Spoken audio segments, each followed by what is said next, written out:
Valent bond और ionic bond.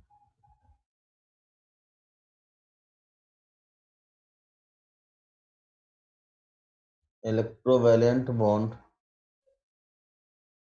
और ionic bond.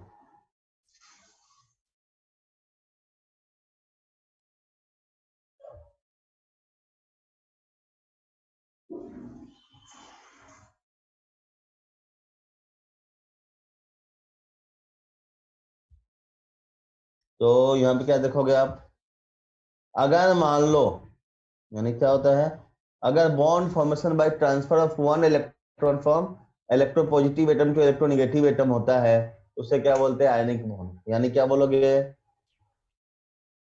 it is defined as the it is defined as the defined as the bond formed by, नहीं ऐसे ऐसे लिखो, it is defined as,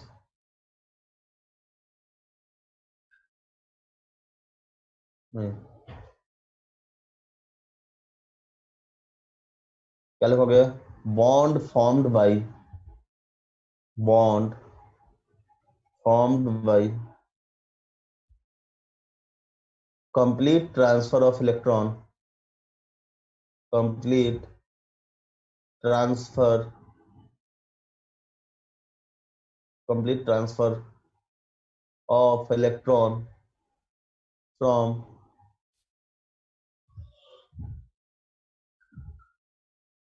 electropositive atom to electronegative atom.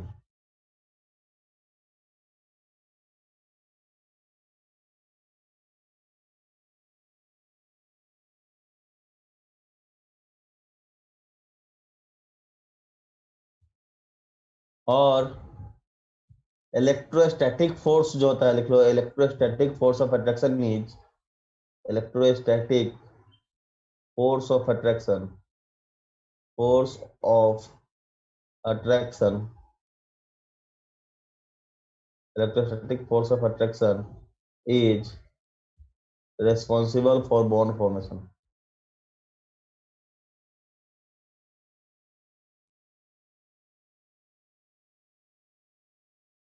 responsible for bond formation।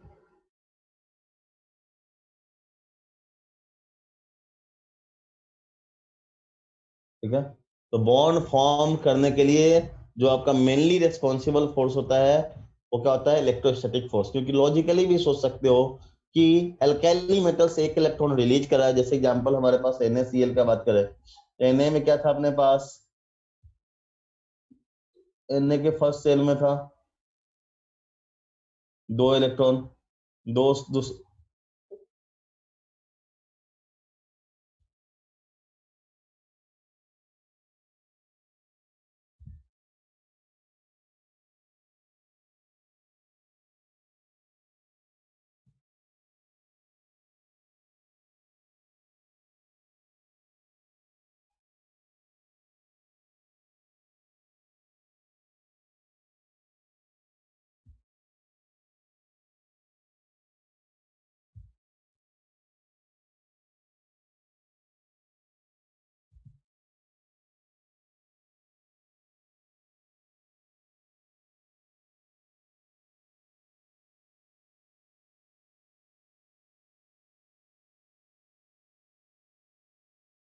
मान लो तीन cell है, और यहाँ पे मान लो न्यूक्लियस है, ये मान लो अपना न्यूक्लियस था। ठीक है, और सिमिलरली मान लो अपने पास Cl था,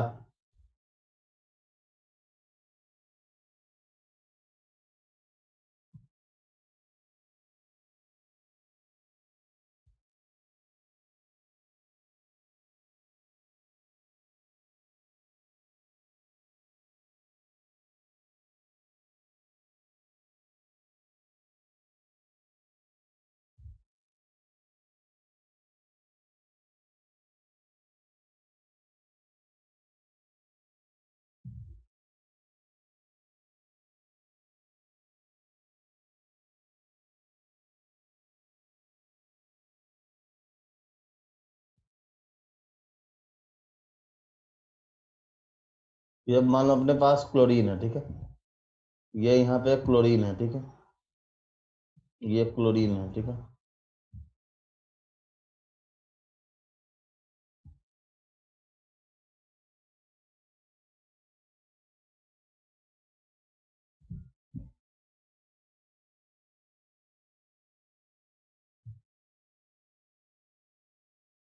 अब बताओ तो इसमें क्या बोले थे, 2 इलेक्ट्रॉन होगा, और यहाँ पे क्या बोले थे, 8 इलेक्ट्रॉन होता है।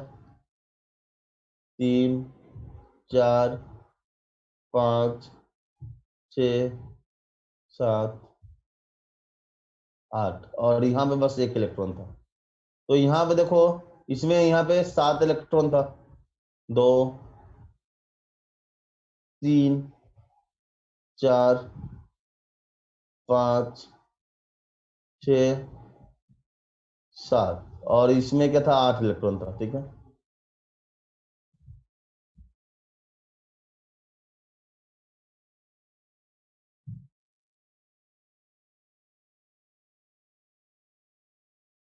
एक, दो, तीन, चार, 5, 6, 7, और ये 8, ठीक है, ये 8 है, और यहाँ पे 2 था, ठीक है। तो याद करो, तो हम लोग क्या बताया था कि इसको भी ऑक्टेट कंप्लीट करना है। तो देखो यहाँ पे 7 इलेक्ट्रॉन गेन करना डिफिकल्ट है। उससे आसान क्या है कि अपना 1 इलेक्ट्रॉन ये है, अपना 1 इलेक्ट्रॉन क्या करेंगे, इसको डोनेट कर दे। 1 इलेक्ट्रॉन अगर इसको डोनेट कर दे तो इसका ऑक्टेट कंप्लीट हो जाएगा, और ये सेल कैंसिल आउट, क्योंकि अब इस सेल में तो कोई इलेक्ट्रॉन बचेगा नहीं।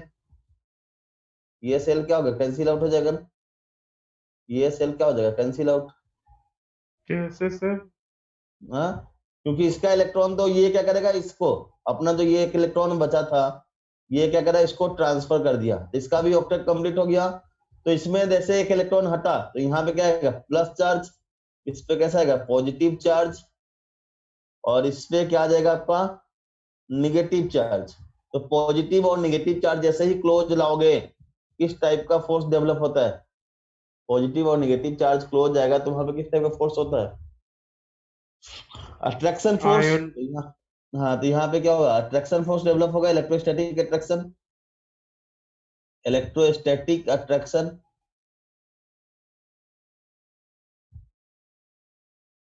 अट्रैक्शन, और इसी फोर्स के कारण जो बॉन्ड बनता है, इसे हम लोग इलेक्ट्रोवैलेंट बॉन्ड या आयनिक बॉन्ड बोलते हैं। इसे क्या बोलते हैं हम लोग, इलेक्ट्रोवैलेंट बॉन्ड और आयनिक बॉन्ड।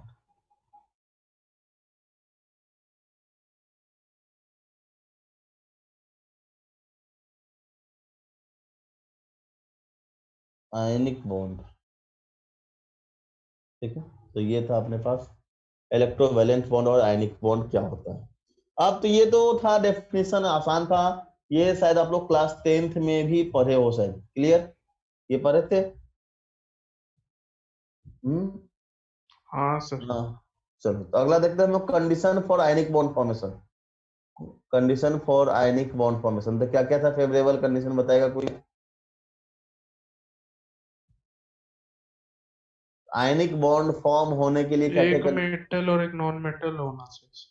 हाँ, यानी कि हम लोग ज्यादा बेटर लैंग्वेज में क्या बोलोगे, इलेक्ट्रोनिगेटिव डिफरेंस बिटवीन, क्या लिखोगे, electronegative difference between two bonded atom, difference between two bonded atom should be high, two bonded atom should be high, should be high. ये बॉन्ड एनर्जी क्या होना चाहिए, हाई होना चाहिए। यानी कि एक मेटल और दूसरा नॉन मेटल होगा तो ज्यादा बेटर होगा, ठीक है। तभी इलेक्ट्रॉन नेगेटिव डिफरेंस क्या होगा, ज्यादा होगा। अब अगला बताओ, अगला पॉइंट क्या बोलोगे, अगर मान लो जो इलेक्ट्रोपॉजिटिव एटम है वो क्या कर रहा है, अपना इलेक्ट्रॉन डोनेट कर रहा है। अगर इलेक्ट्रॉन डोनेट कर रहा है तो इलेक्ट्रॉन डोनेट करने के लिए किस टाइप का एनर्जी चाहिए था, इलेक्ट्रॉन डोनेट करने के लिए किस टाइप का एनर्जी चाहिए, इलेक्ट्रॉन डोनेट करने के लिए किस टाइप का एनर्जी चाहिए। आयोनाइजेशन एनर्जी क्या बताए थे, आयोनाइजेशन एनर्जी। और आयोनाइजेशन एनर्जी क्या होना चाहिए, जितना लो होगा उतना इलेक्ट्रॉन आसानी से डोनेट करेगा ना, आयनिक बॉन्ड फॉर्म करने की टेंडेंसी क्या होगा, उतना ज्यादा हाई होगा। तो क्या बोलोगे, तो ionization energy should be low, therefore क्या होता है, आसानी से कैटायन बनाएगा, तो यानी क्या बोलोगे, फेवर कब करेगा, फेवर यहाँ पे लिख लो फेवरेबल कंडीशन, कंडीशन नहीं फेवरेबल कंडीशन, कि जो आयनिक बॉन्ड को फेवर कर सके। तो क्या बोलोगे, आयोनाइजेशन एनर्जी ऑफ क्या बोलोगे, अल्कैली मेटल्स या फिर electropositive atom, electropositive atom should be low, should be low, ठीक है। दूसरा क्या बोलोगे, जो आपका sorry third point, electron affinity of, electron affinity of क्या लिखोगे, electronegative atom should be high,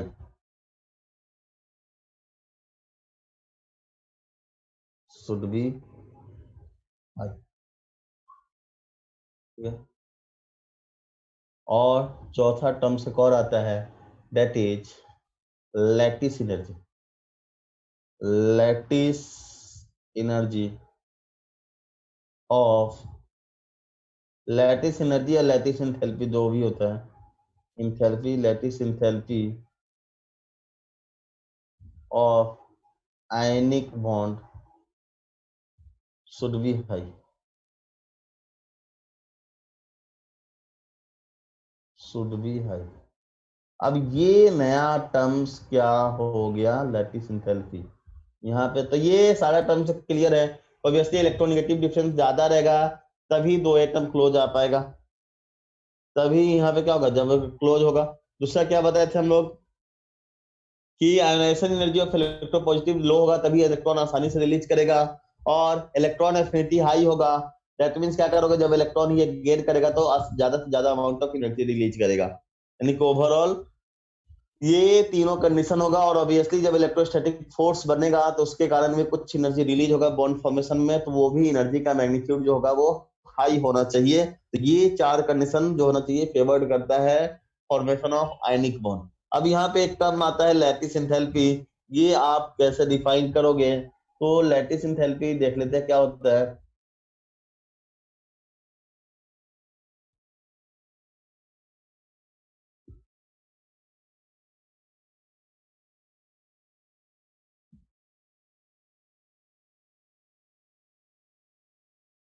चलो, तो लैटिस एंथैल्पी क्या बोलोगे आप,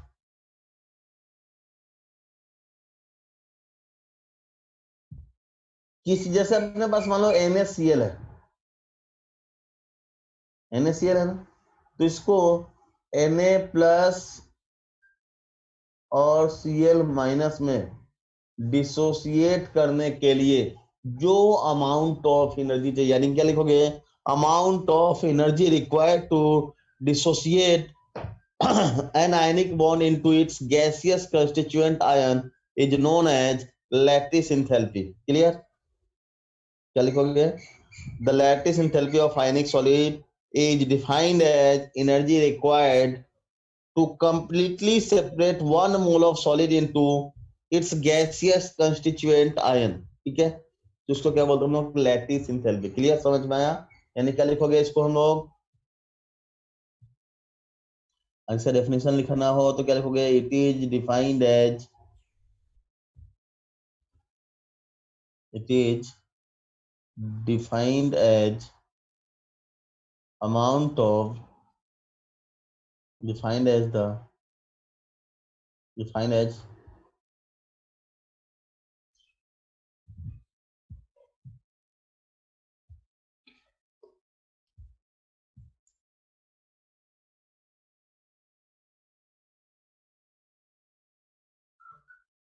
सर सर नारायण वाला बुक में तो लिखा हुआ है sir, to form one mole of ionic catalyst solid is known as lactic energy of the compound.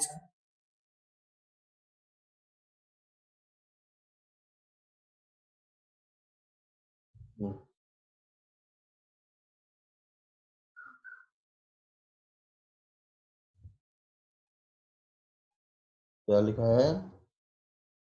दादा यहाँ पे लिखा है the amount of energy released when a required number of oppositely charged gaseous ion present at infinity distance. 1 mole of ionic catalyst solid is known as lactic charge of the compound.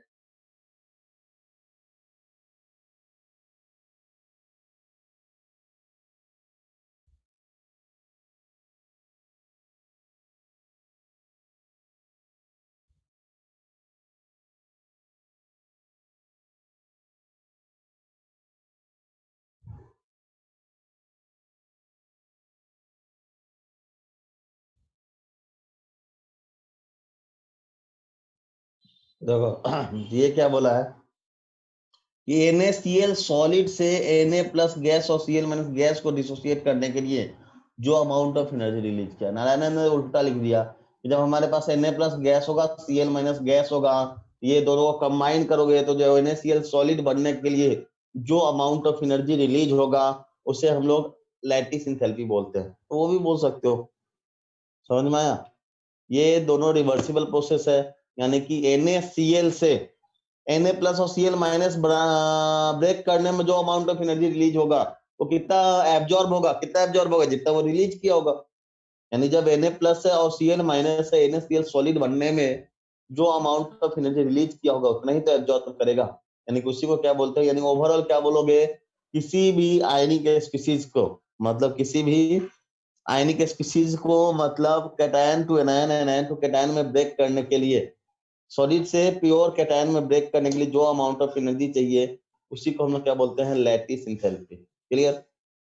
यानी क्या देखोगे, NaCl solid से Na plus gas और Cl minus gas बनने में जो amount of energy का requirement होगा उसे हम लोग बोलते हैं लैटिस एंथैल्पी। क्लियर?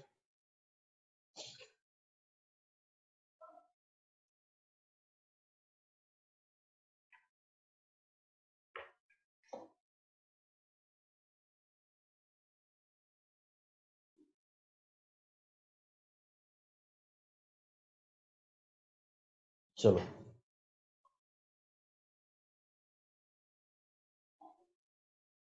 अब देखो यहाँ पे पंगा आता है लैटिस एंथैल्पी का कैलकुलेशन। देखो एग्जैक्टली कैलकुलेशन अपने को नहीं करना है।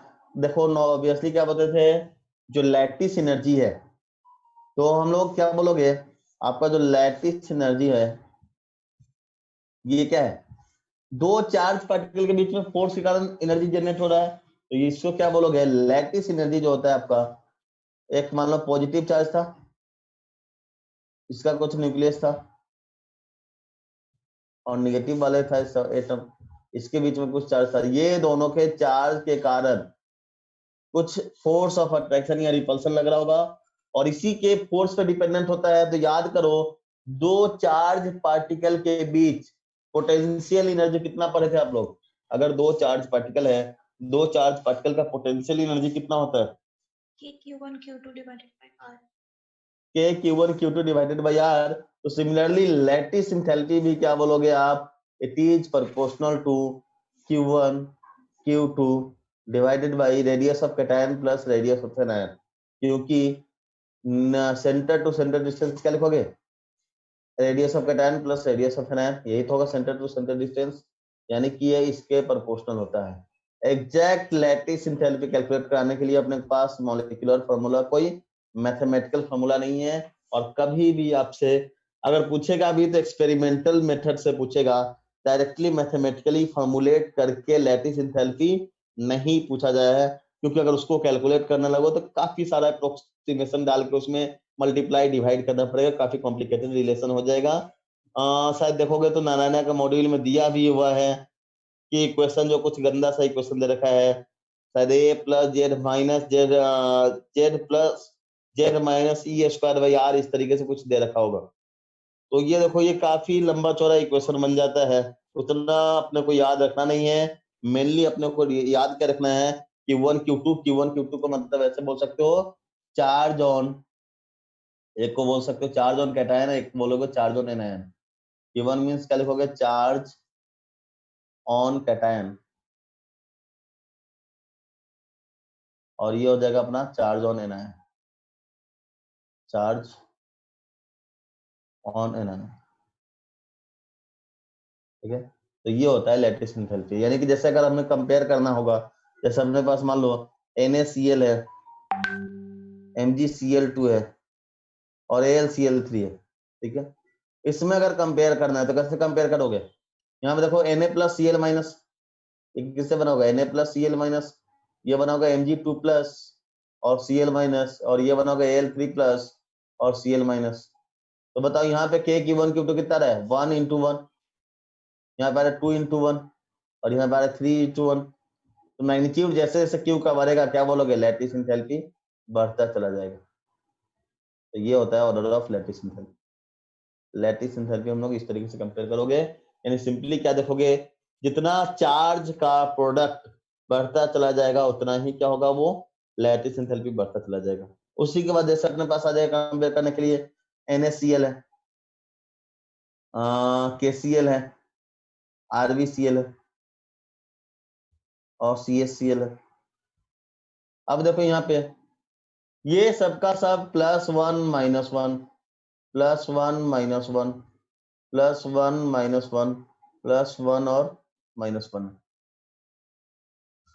+1 -1 है। तो बताओ अब तो चार्ज का प्रोडक्ट सब में सेम हो गया, तब कैसे डिसाइड करोगे? तब आप लैटिस एंथैल्पी कैसे डिसाइड करोगे? तब आप लैटिस एंथैल्पी कैसे कंपेयर करोगे? किसका लैटिस एंथैल्पी ज्यादा होगा मैग्नीट्यूड वाइज? लैटिस कैटायन और आयन का साइज के अकॉर्डिंग। अब देखो यहाँ पे Q1 Q2 तो तुम्हारा सेम है सबका। उसके बाद देखो रेडियस ऑफ एन आयन भी कांस्टेंट है, क्योंकि सबका सब Cl है, सबका सब Cl है। अब सब कांस्टेंट कर दिए, उसके बाद आता है अपने पास Na+K+Rb+Cs+। हमें क्या पता है, डाउन द ग्रुप मूव करोगे तो कैटायन का size, down the group move करोगे तो कैटायन का साइज क्या होगा? बढ़ता है। हाँ, डाउन द ग्रुप मूव करने पे कैटायन का साइज बढ़ता है। अब कैटायन, हाँ, तो कैटायन का साइज बढ़ेगा तो एनर्जी जो है या फिर लैटिस एंथैल्पी जो था वो बढ़ेगा या कम होगा? लैटिस एंथैल्पी बढ़ेगा या कम होगा? तो देखो ये सारा टर्म्स सेम है, ये कांस्टेंट, यानी कि ये क्या हो गया? इनवर्सली प्रोपोर्शनल टू RC, यानी कि RC बढ़ाओगे तो ये कम होगा, यानी कि ओवरऑल क्या देखोगे? इस तरीके से देखोगे लैटिस एंथैल्पी का मैग्नीट्यूड जो होगा वो कम होता चला जाएगा, ठीक है। इतना रेडियस बड़ा उतना क्या देखोगे? Lattice enthalpy.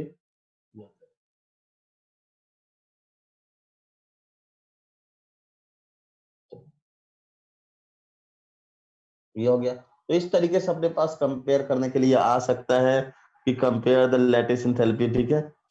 तो लैटिस एंथैल्पी कंपेयर करने के लिए अपने पास क्वेश्चन आएगा तो कंपेयर कर लोगे।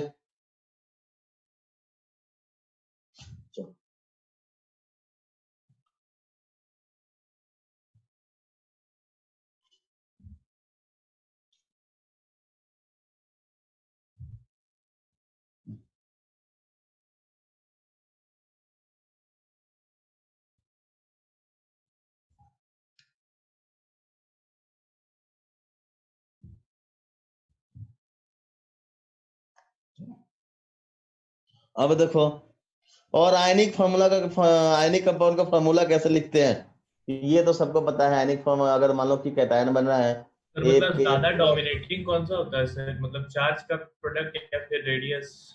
हाँ, तो जैसे ये X हो गया और यहाँ पे क्या होगा? AyBx बनेगा ना। हाँ चलो, हाँ याद रखना ऑलवेज, अगर मान लो कहीं पे कॉन्ट्राडिक्टरी पॉइंट आ जाए तो always charge factor dominates over size factor लिख लेना। Always charge factors dominates over, charge factor dominates over, क्या लिखोगे? Size factor. यानी जिसका चार्ज का मैग्नीट्यूड जो ज्यादा है उसका वैल्यू क्या लिखोगे? लैटिस एंथैल्पी ज्यादा होगा, ठीक है। तो साइज से ज्यादा पैरामीटर हमेशा चार्ज को दिया जाता है, चार्ज को पैरामीटर्स का जो वैल्यू ज्यादा दिया जाता है, ठीक है।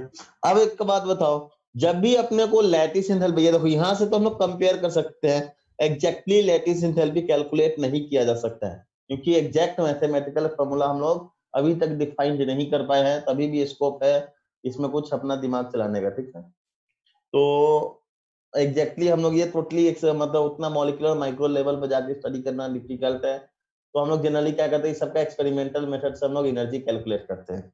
तो एक्सपेरिमेंटल मेथड, हाँ सर तो अगर गलती होगा तो सर पर आगे ना, क्या गलती होगा तो सर आगे गलत कैसे होगा, गलत कैसे होगा रे, गलत होगा तो पूरा फिजिक्स गलत हो गया, दो चार्ज पार्टिकल के बीच फोर्स ऑफ अट्रैक्शन का फॉर्मूला गलत हो जाएगा। हाँ अब एग्जैक्टली कि यहाँ पे तो ऐसा है नहीं कि दो चार्ज पार्टिकल का मतलब दो सिर्फ और सिर्फ पॉजिटिव दो न्यूक्लियस है, बीच का इलेक्ट्रॉन गायब हो गया, उसको हम लोग इग्नोर कर दे रहे हैं, या फिर बहुत सारे पैरामीटर्स को हम लोग कंसीडर नहीं कर रहे हैं, जनरली डायरेक्टली प्रोपोर्शनल कंसीडर कर रहे हैं कि दो चार्ज पार्टिकल का है, कुछ इस टाइप का नेचर होगा। तो ये जो हम लोग ने डायरेक्ट गलत केस होगा। हाँ इसका एग्जैक्ट डेटा करोगे तो हमें बहुत सारे अप्रोक्सीमेशन पुट करना पड़ेगा, वो काफी कॉम्प्लिकेटेड हो जाएगा, तो उतना अपने को रिसर्च करने की जरूरत नहीं है। मेनली यहाँ से जो क्वेश्चन आता है कभी भी नहीं पूछेगा एग्जैक्ट न्यूमेरिकल वैल्यू क्या होगा बाय यूजिंग फॉर्मूला, अगर पूछेगा भी तो उसका एक्सपेरिमेंटल मेथड के टर्म्स में हम लोग कर सकते हैं, या फिर हमारे पास कंपेयर करने के लिए ऑर्डर आएगा। कंपेयर करने के लिए हमें क्या ध्यान रखना है, जो लैटिस एंथैल्पी होता है वो आपका product of charge by radius के रेशियो होता है, तो ऑब्वियसली वहां से आप कंपेयर कर सकते हो चार्ज का मैग्नीट्यूड ज्यादा है या फिर रेडियस ज्यादा है, उसके अकॉर्डिंग आप लोग कंपेयर कर सकते हो, उसको आप कंपेयर कर सकते हो। क्लियर है? चलिए तो अब हम लोग क्या बोलोगे, फॉर कैलकुलेशन ऑफ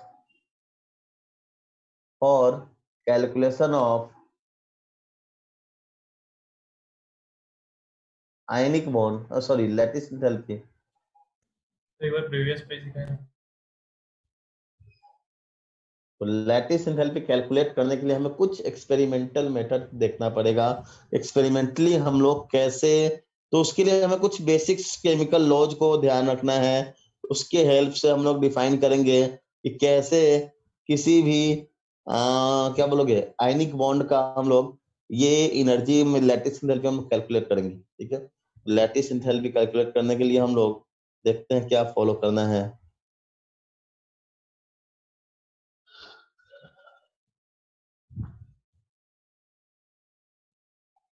हो गया, लिख लिया? यस बोलो लिखने की टेस्ट में भी आया था, क्या सीपीटी में आया था, क्या ये लेटेस्ट एनर्जी का एक क्वेश्चन। हाँ ये वही तो सीपीटी में इस बार तक पीरियोडिक टेबल आना था, पीरियोडिक टेबल प्रॉपर्ली पूरा दिया नहीं, केमिकल मॉर्निंग में भी दे दिया। इस बार का सीपीटी कैसे हुआ सबका? हेलो आर्यन कितना है रे? 236 संकल्प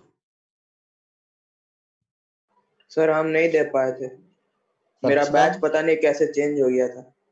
सक्षम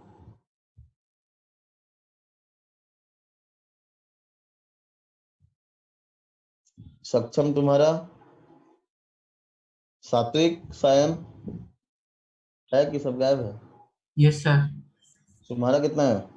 237। अभिराज?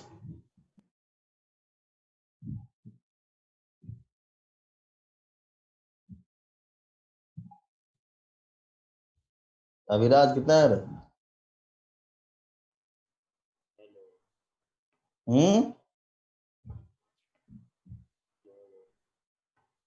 आवाज नहीं आ रहा यार। हेलो चलो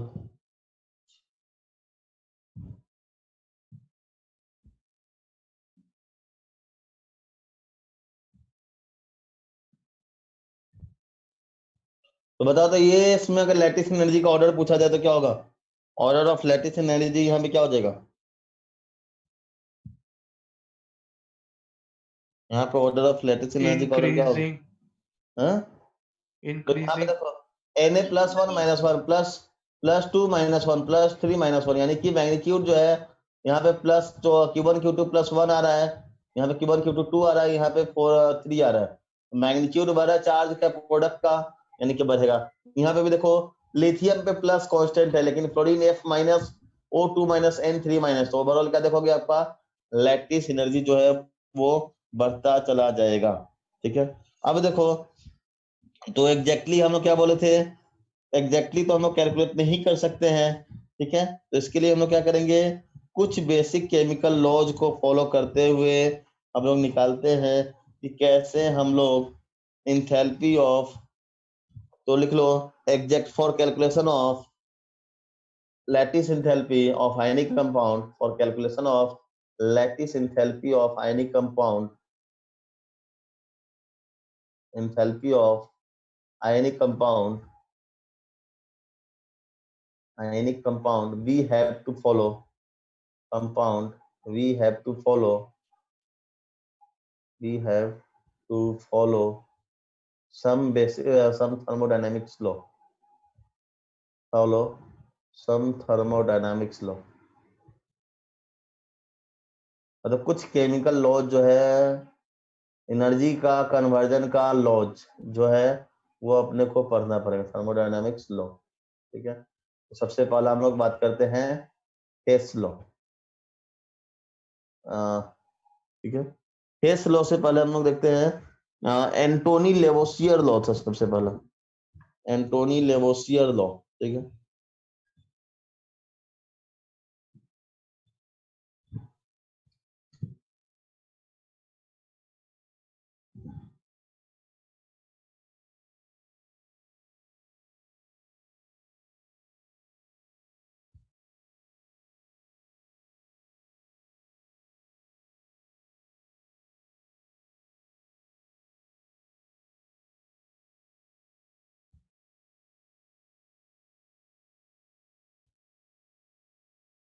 इनका कहना कुछ नहीं था, स्टेटमेंट लिखने का भी जरूरत नहीं है इतना, सर अब क्या एग्जाम्पल से लिखना था, एंटोनी होगा।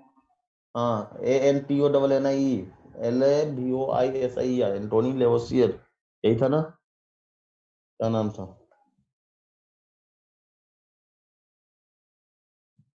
एंटोनी सब लेवोसियर। स्पेलिंग का जरूरत नहीं है।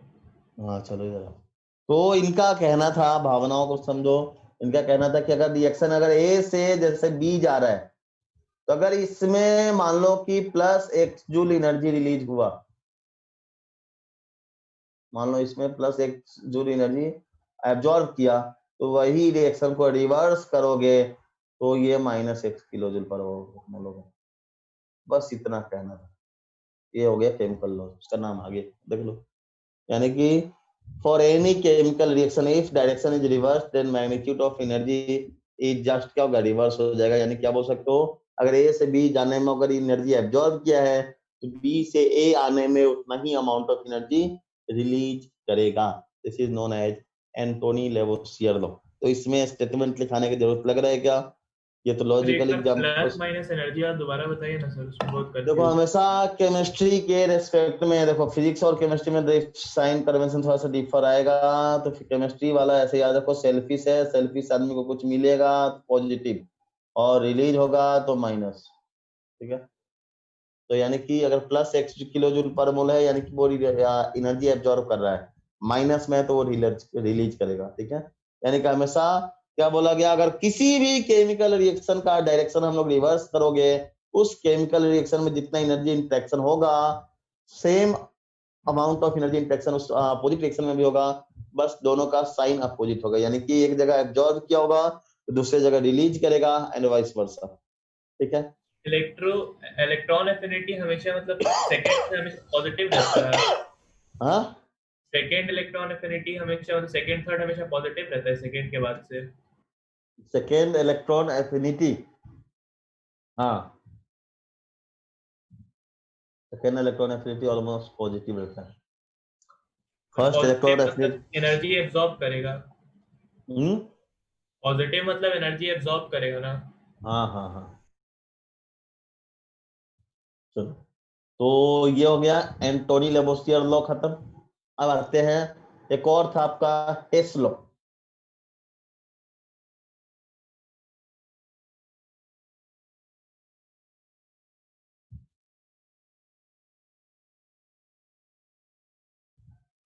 हेस लॉ क्या था अपने पास? इनका कहना था अगर कोई केमिकल रिएक्शन हम लोग प्रोसीड करते हैं, जैसे ए से मान लो बी गए, मान लो यहाँ पे एनर्जी जो है डेल्टा H1 रिलीज हुआ, ठीक है, और यही कोई आदमी का मन किया ना, डायरेक्ट हम नहीं चलेंगे, थोड़ा सा घूम फिर के चलते हैं, यानी कि ए से पहले सी गया, फिर सी से मान लो डी गया, और डी से गया बी में, यानी कि यहाँ पे मान लो डेल्टा H2, ये डेल्टा H3 और ये डेल्टा H4 गया। तो हेस लॉ का सिंपल कहना था कि कोई भी रिएक्शन कंप्लीट अगर हो रहा है, चाहे what ever be the method of preparation, always amount of energy जो रिलीज होता है वो कांस्टेंट रहता है। डायरेक्टली ए से बी में जो अमाउंट ऑफ एनर्जी रिलीज हुआ, ऐसे घुमा के करो तो भी जो देखोगे मैग्नीट्यूड होगा आपका डेल्टा H1, वो ये तीनों के सम के बराबर होता है। यही कहना था हेस लॉ का। तो हम सर, लोग को मतलब- माइनस H1 लिखना चाहिए ना, हाँ, रिलीज हो रहा है तो माइनस डेल्टा H1 लिखना चाहिए। अब वो अपने को लिखने की जरूरत नहीं है, डेल्टा H ऑटोमेटिकली साइन दिया रहेगा, न्यूमेरिकल वैल्यू प्लस या माइनस में, प्लस में दिया रहता है डेल्टा H तो मान लेते हैं एंडोथर्मिक है, माइनस में दिया रहा न्यूमेरिकल वैल्यू तो उसका एक्सोथर्मिक है। तो डिपेंड, अपने को याद रखने की जरूरत नहीं है साइन कन्वेंशन के पीछे, वो आपका प्रॉपरली आपके पास न्यूमेरिकल वैल्यू दिया रहेगा क्वेश्चन में। तो अगर एक्सोथर्मिक होगा तो आपका निगेटिव में मैग्नीट्यूड दिया होगा, और एंडोथर्मिक होगा तो आपका मैग्नीट्यूड पॉजिटिव में क्वेश्चन में ऑलरेडी गिवन होता है, तो अपने को उसमें दिमाग लगाने की जरूरत नहीं पड़ेगा। क्लियर? सर तो ये- मतलब कि पहले ए से सी कुछ AC बनेगा, फिर उसको वापस रिएक्ट कराना हाँ होगा। हाँ, सी से डी, तो वो अपने को रिएक्ट कराने की जरूरत नहीं है, वही अपने पास देखो अलग अलग स्टेप पे रिएक्शन गिवन होगा, एक स्टेप पे एनर्जी अननोन होता है, दूसरे का निकालना होगा, इस तरीके से कुछ दिया होगा, तो हमेशा क्या करोगे, सिंपली अपने पास डायरेक्टली वही बोला है कि कोई भी रिएक्शन सिंगल स्टेप में प्रोसीड करे या फिर मल्टीपल स्टेप में प्रोसीड करे, नंबर ऑफ ये क्या होगा, एनर्जी जो होता है उसका कांस्टेंट होता है। मतलब अगर रिएक्टेंट और प्रोडक्ट आइडेंटिकल है तो उस रिएक्शन को कंप्लीट करने में एनर्जी जो होगा, मैग्नीट्यूड जो होगा, वो ऑलवेज कांस्टेंट मैग्नीट्यूड, मतलब कांस्टेंट वैल्यू होता है। एनर्जी का जो वैल्यू होता है वो ऑलवेज एक कांस्टेंट वैल्यू होता है। ये सिंपल कहना था आपका हेस लॉ का, यानी कि हाँ, हेस लॉ, ठीक है।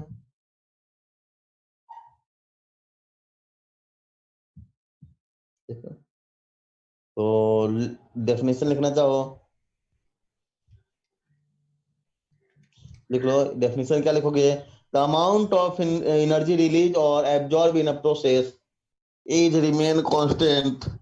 अमाउंट ऑफ एनर्जी रिलीज और एब्जॉर्ब इन अ प्रोसेस, क्या लिखोगे definition? Amount of energy release और absorb in a process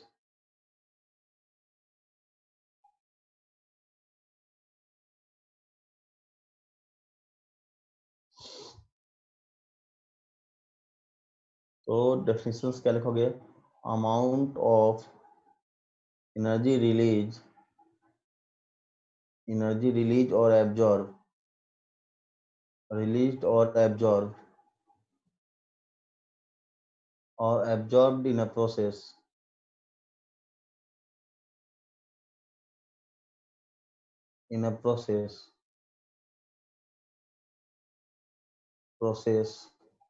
remain constant whether it completes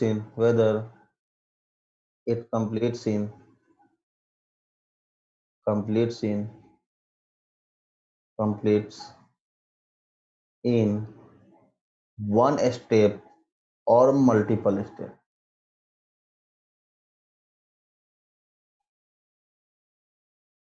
multiple मान स्टेप, लीजिए सर जो ए से सी गया तो कुछ ही, मान लीजिए सी का कुछ ही पार्ट रिएक्ट किया, तब भी सर सेम ही रहेगा सब कुछ। नहीं वो कंप्लीट रिएक्शन कंसीडर करके उसके अकॉर्डिंग क्या बात हो रहा है, पार्शियल रिएक्शन परसेंटेज यील्डिंग का कॉन्सेप्ट उसमें मिक्स मत करना, ठीक है। वो कंप्लीट रिएक्शन बोल रहा है, कंप्लीटली उसको 3 अलग अलग स्टेप में ब्रेक करके करो। नंबर ऑफ स्टेप्स बोला, ये नहीं कि कभी पार्शियल नहीं हो, ऐसा कुछ नहीं बोला है, ठीक है। तो अपने को उसमें मॉडिफाइड करने की जरूरत नहीं है। यानी क्या बोलोगे कि जब कोई रिएक्शन सिंगल स्टेप में हो रहा है और उसी को ब्रेक करके अलग अलग स्टेप में कंप्लीट करो वही रिएक्शन को, तो देखोगे ओवरऑल नेट एनर्जी का सम जो होगा वापस वही आएगा जो सिंगल स्टेप में आता है, यानी कि एनर्जी ऑफ रिएक्शन जो होता है रिमेन कंजर्व होता है, यानी लॉजिकली एनर्जी कंजर्व होता है, energy can neither be created not be destroyed. अब जैसे भी चलो, जैसे एग्जांपल ये इस तरीके से समझ सकते हो, जैसे आप लोग अभी फिजिक्स में पढ़े होंगे डिस्टेंस वाले किसी पाथ के द्वारा ट्रेवल करने पे डिस्टेंस वेरी कर सकता है, बट डिस्प्लेसमेंट अगर 2 पॉइंट फिक्स है तो कांस्टेंट रहेगा। वही हाल यहाँ पे भी है कि रिएक्शन को आप कितना भी स्टेप में प्रोसीड करा लो, अगर इनिशियल रिएक्टेंट और प्रोडक्ट फाइनल जो है सेम है तो देखोगे ऑलवेज एनर्जी का जो वैल्यू रहेगा ये कांस्टेंट होता है।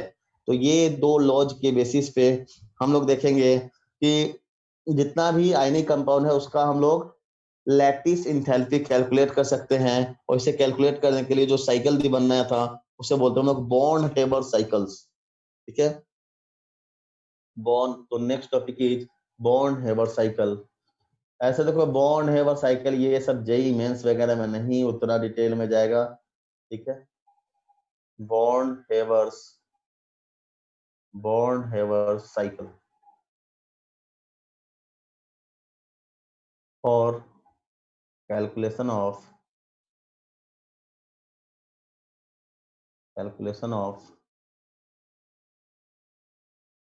lattice enthalpy।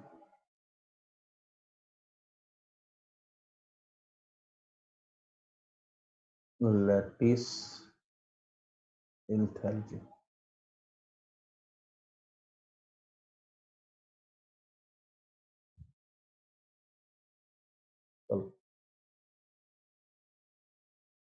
Born Haber cycle for calculation of lattice enthalpy। ठीक है, तो जैसे अपने पास देखो एग्जांपल देखते हैं हम लोग Na से Cl2 अगर मान लो यहां से बन रहा है अपने पास NaCl सॉलिड। ठीक है, मान लो अगर अपने पास इस रिएक्शन में बन रहा है NaCl सॉलिड। ठीक है, तो यहाँ पे मान लो जो अमाउंट ऑफ एनर्जी रिलीज होता है तो हमें क्या पता है, अच्छा ये रिएक्शन बनने के लिए हमारे पास क्या क्या बन सकता है पॉसिबल, कि ये तो डायरेक्टली ऐसे हो, और इसको प्रोसीड करने के लिए हम लोग क्या कर सकते हो, Na सॉलिड से पहले हम लोग Na को गैस में ले जाए, गैस से फर्दर इसको हम लोग Na प्लस के फॉर्म में ले जाए। सिमिलरली Cl2 को बॉन्ड डिसोसिएट करके Cl के फॉर्म में ले जाए, और इसमें इलेक्ट्रॉन गेन इंथैल्पी देके हम लोग Cl माइनस के फॉर्म में ले जाए, और ये दोनों को कंबाइन करो तो यहाँ पे ये जो रिएक्शन होगा इसमें हम लोग क्या लिखोगे, डेल्टा H लैटिस इंथैल्पी चाहिए।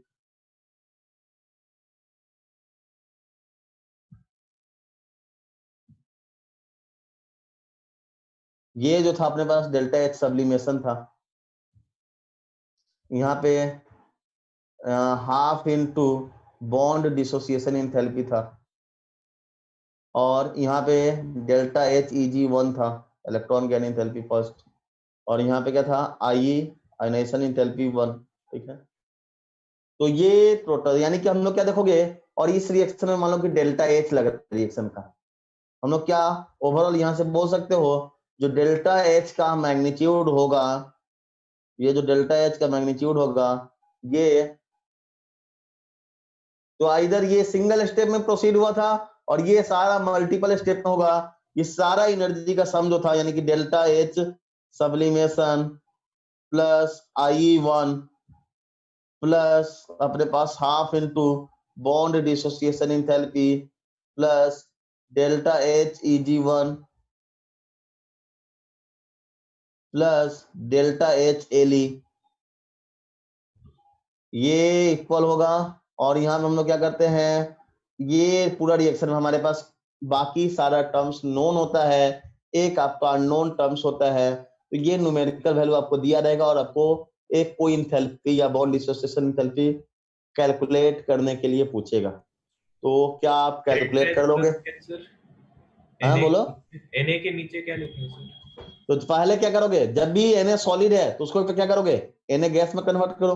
वो है सिमिलरली Cl2 गैस Cl2 के फॉर्म में था, मॉलिक्यूलर फॉर्म में है तो हमें एटॉमिक फॉर्म में लाना पड़ेगा, तभी उसको हम लोग क्या बोले थे आइसोलेटेड गैसेस एटम्स हम लोग आयन बनाए थे, तो Cl गैस के फॉर्म में कन्वर्ट करना होगा, यानी कि बॉन्ड डिसोसिएशन एनर्जी के बराबर एनर्जी देना पड़ेगा, फिर वो बॉन्ड डिसोसिएट हो गया, और ये इसके फॉर्म में याद रखो। बाकी क्वेश्चंस में आपके पास जितना भी न्यूमेरिकल टर्म्स में आपका क्वेश्चन गिवन होगा, जब न्यूमेरिकल टर्म्स में आपका क्वेश्चन गिवन होगा तो सारा न्यूमेरिकल वैल्यू प्रॉपर साइन के साथ, अपने मन से साइन मॉडिफाइड नहीं करना है, हाँ ये एंडो है, ऑटोमेटिकली आपका क्वेश्चन में उसी हिसाब से न्यूमेरिकल वैल्यू दिया रहेगा, वो वैल्यू पुट करोगे। समझ में नहीं आ सके क्या लिखा है। लास्ट वाला क्या है? डेल्टा एच के बाद ग्रीन कलर से जो Eg electron gain enthalpy Eg1 delta H Eg1 वो Na और Cl माइनस को जब कंबाइन हुआ उस समय delta H lattice enthalpy Le delta H Le H सब मतलब एच सब्लिमेशन को डिनोट कर रहा है, हाँ। Na सॉलिड नहीं, H मतलब होता है इंथैल्पी, H जो साइन है वो इंथैल्पी को रिप्रेजेंट कर रहा है, और सब मतलब हो गया सब्लिमेशन, I मतलब ionisation enthalpy. Sir previous page दिखाए है ना? प्रीवियस पेज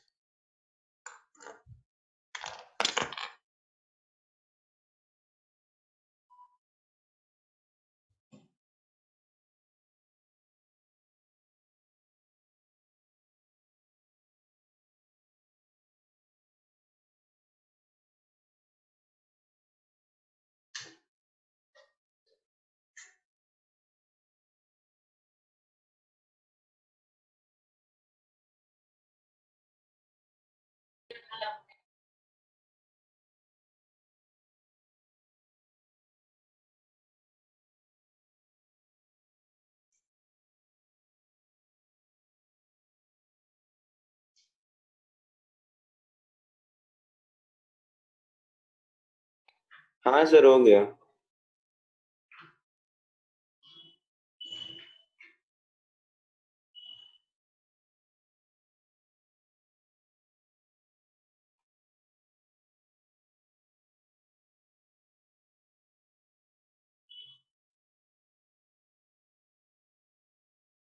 हेलो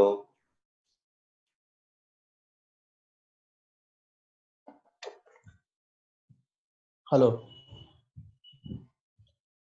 हो गया। तो देखो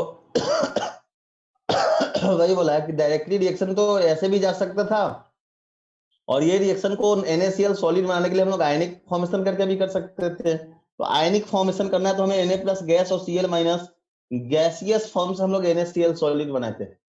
याद करो तो लैटिस एंथैल्पी क्या डिफाइन किया था हम लोग?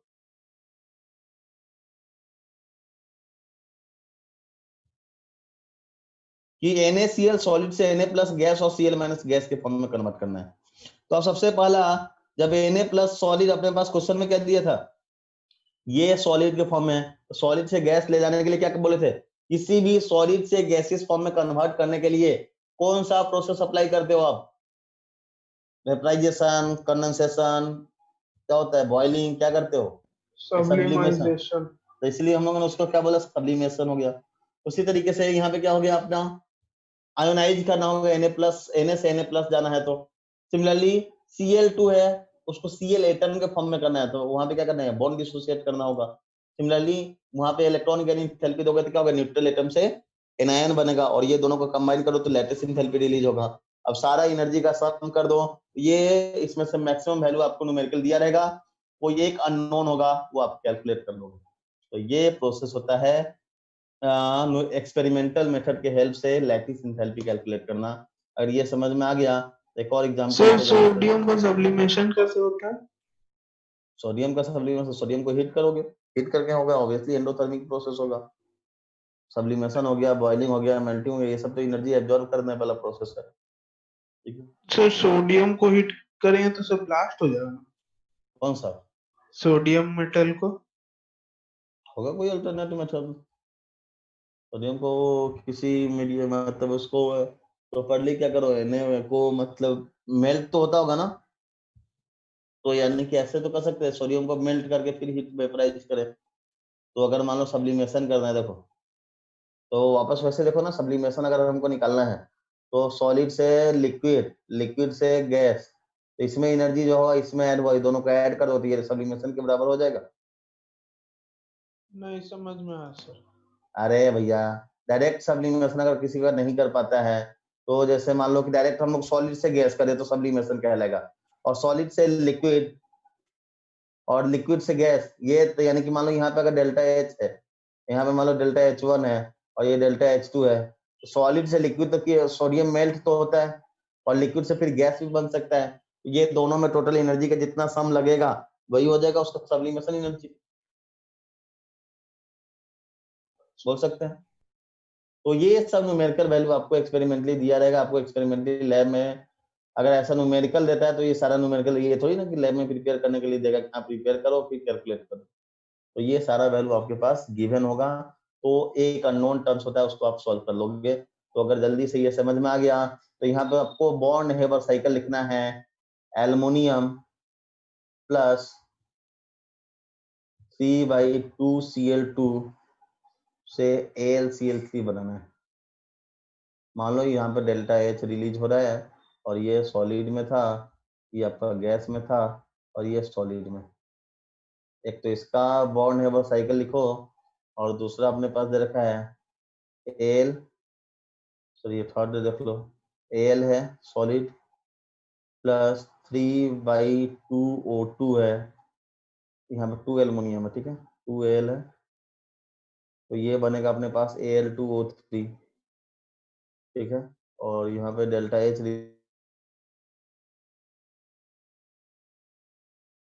की क्या नाम है, बॉन्ड हेबर साइकिल लिखो जल्दी से। इसके बॉन्ड हेबर साइकिल अगर लिखने के लिए बोला जाए तो उसका हम मैग्नीट्यूड कैसे लिखोगे, साइकिल रिप्रेजेंट करना तो कैसे रिप्रेजेंट करोगे जल्दी बताओ तो।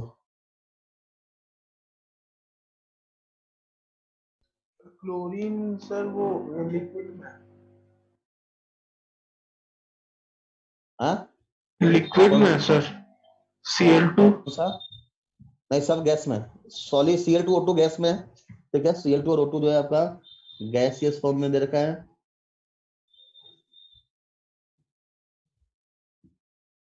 ठीक है। और एल्युमिनियम जो सॉलिड फॉर्म में दे रखा है, और जो बन रहा है अपने पास आयनिक कंपाउंड दोनों का दोनों सॉलिड फॉर्म है।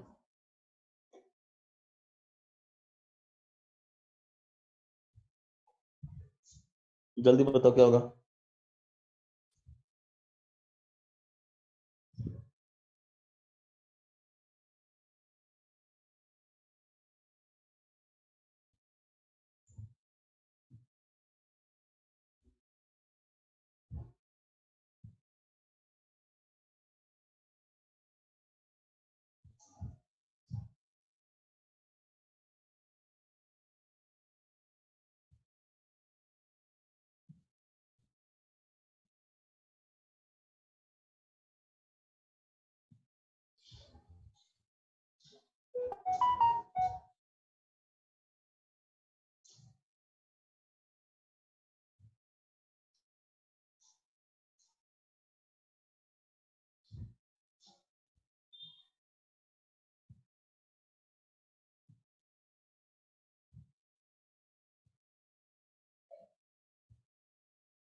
कैसे लिखोगे, तो क्या करोगे, एल्युमिनियम को वापस सॉलिड है तो पहले क्या ले जाना पड़ेगा, लिक्विड ले जाओगे कि गैस ले जाओगे, लिक्विड ले जाके, अगर लिक्विड ले जाओगे फिर गैस ले जाओगे, उतना क्या है, डायरेक्टली सब्लिमेशन लिख कर स्किप करो ना।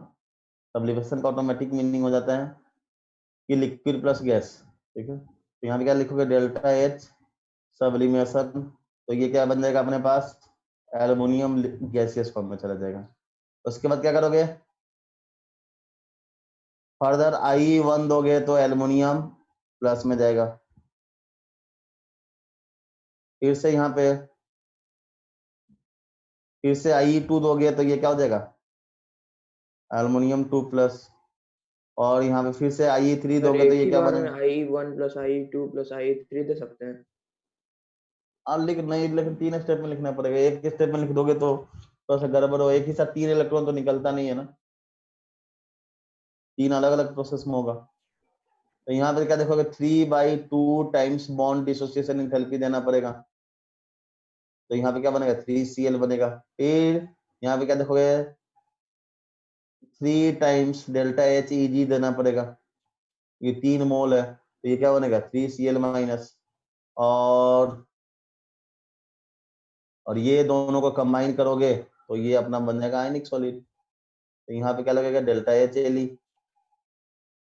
अब ये सबको ऐड कर दो तो यानी क्या लिखोगे डेल्टा H बराबर डेल्टा H सब्लिमेशन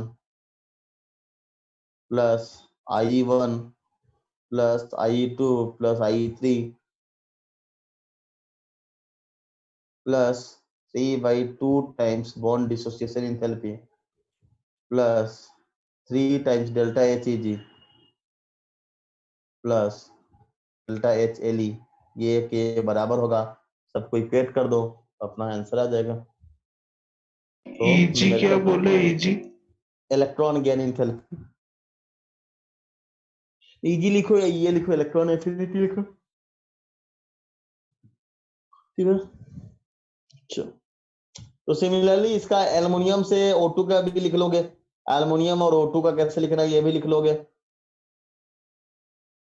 तो O2 में जाना है तो O से O minus O2 minus 2 step में जाना पड़ेगा, तो वो सबको ऐड करते चले जाओगे। तो यानी कि उसी तरीके से यहाँ पे भी क्या देखोगे, यहाँ पे जो आपका डेल्टा H आएगा तो प्रोसेस आप लोग लिख लेना, ये आएगा डेल्टा H सब्लिमेशन आएगा एल्युमिनियम के लिए, फिर आएगा आपका IE1, अच्छा ये सर 2 ऊपर टाइम्स वाला आएगा, में 3Cl होगा।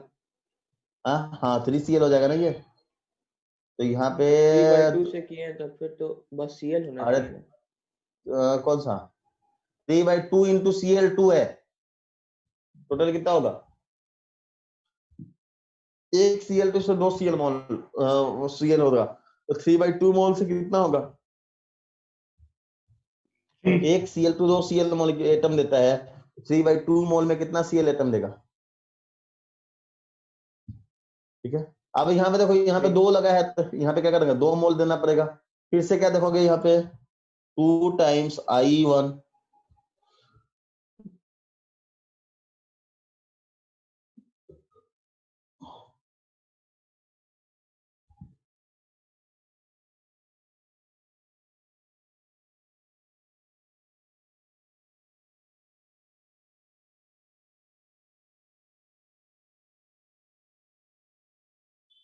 प्लस क्या करोगे 3/2 moles bond dissociation enthalpy of O2, फिर क्या देखोगे 3 टाइम्स डेल्टा HEG1 हो जाएगा प्लस 3 टाइम्स डेल्टा HEG2 होगा, तभी तो O2 माइनस बनेगा, फिर डेल्टा HLE लिखोगे, और ये जो है ओवरऑल, तो ये देखोगे ऑलमोस्ट सारा न्यूमेरिकल वैल्यू एक्सपेरिमेंटली गिवन होता है क्वेश्चन में, और बार बार याद रखना ऐसे न्यूमेरिकल वैल्यू आज तक इसका क्वेश्चन दिया भी है तो एक ही बार शायद दिया था एडवांस में, वो भी इतना लंबा चौड़ा नहीं, एकदम छोटा सा दिया था, डायरेक्टली NaCl टाइप पे ही दिया था, जहाँ पे ज्यादा कैलकुलेशन नहीं है, क्योंकि यहाँ पे कॉन्सेप्ट कम है जोर घटाव ज्यादा है। ये टाइप के क्वेश्चन में तुमको दिख रहा है अगर सारा न्यूमेरिकल वैल्यू दे दिया जाए, इसको सॉल्व करने में कॉन्सेप्ट से ज्यादा यहाँ पे प्लस माइनस करना होगा, ये प्लस माइनस करने का क्वेश्चन एडवांस में देने का चांसेस बहुत कम रहता है। हाँ बीच में एक आध दो टर्म्स के नाम पूछ लेगा, थ्योरेटिकल क्वेश्चन ही अराइज होगा, न्यूमेरिकल वैल्यू देगा भी तो सिंपली ऐड कर सकते हो। अगर नारायणा का मॉड्यूल मिला है तो एक एग्जांपल्स आपके पास बना के दे रखा है, जैसे तुम्हारा पेज नंबर देखो कौन सा है, Na प्लस क्या NaCl सॉलिड बनाया है, यहाँ पे देखो क्या किया है, according to Hess law delta H formation बराबर सारा एंथैल्पी का सम किया है, सबको ऐड कर न्यूमेरिकल वैल्यू यहाँ पे करके पुट कर दिया, तो आपका एग्जैक्टली लैटिस एंथैल्पी आ गया है, ठीक है। एक एग्जांपल दिख रहा है नारायण के मॉड्यूल में,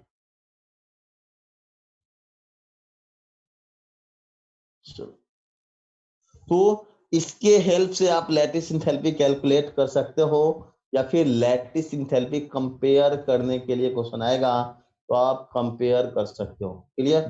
तो लैटिस एंथैल्पी कंपेयर करने के लिए अपने को क्या पैरामीटर्स ध्यान रखना है कि साइज ऑफ एटम्स क्या है, या फिर उस पे चार्ज कितना प्रेजेंस है, यानी कि लैटिस एंथैल्पी जो है वो डायरेक्टली प्रोपोर्शनल तो क्या था अपना Q1 Q2 by RC plus RA, यानी कि जितना रेडियस बड़ा या छोटा होगा उसके अकॉर्डिंग आप अरेंज कर लोगे। ठीक है, तो यहाँ से आपके पास ऑर्डर आएगा, या तो ऑर्डर आएगा या फिर अपने पास ये आएगा न्यूमेरिकल वैल्यू कैलकुलेट करने के लिए सारा दिया रहेगा। गिवन, चलो ये पार्ट क्लियर है। तो बताओ लैटिस से ये वाला बॉर्न हेबर साइकिल वाला पार्ट क्लियर है? बॉर्न हेबर का पार्ट क्लियर है?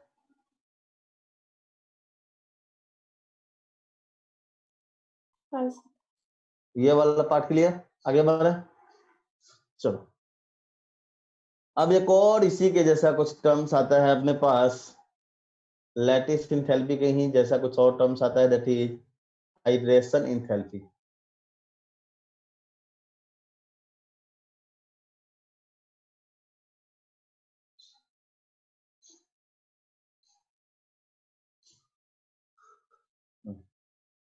तो हाइड्रेशन इंथैल्पी का मीनिंग क्या होता है? जैसे आप लोगों ने पढ़ा होगा कि जैसे Na है, Na को वाटर एक्वस मीडियम में दोगे तो ये क्या बना लेता है?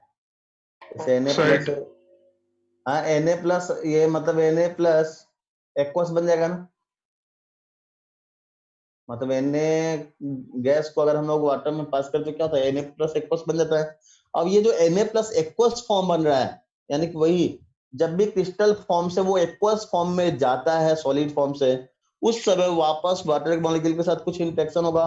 वाटर मॉलिक्यूल के साथ इंटरेक्शन के कारण जो अमाउंट ऑफ एनर्जी रिलीज होगा उसी को क्या बोलते हैं हम लोग? Hydration enthalpy. क्लियर? क्या रखोगे? जो अमाउंट ऑफ एनर्जी रिलीज होगा जब आपका Na से मतलब Na प्लस एक्वस के फॉर्म में कन्वर्ट होगा तो उसी अमाउंट ऑफ एनर्जी क्या बोलते हैं हम लोग? Hydration enthalpy. क्लियर? उसको हम लोग क्या बोलेंगे? Hydration enthalpy. चलो लिख लिया। तो हाइड्रेशन इंथैल्पी लिख लो, amount of energy released, amount of, हाँ बोलो।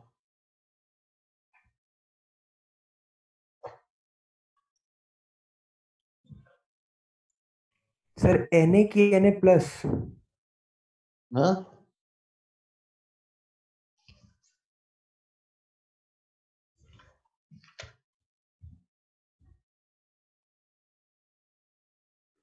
लिख लो, amount of energy release when 1 mole of gaseous cation and anion is completely dissolved in water is called hydration energy।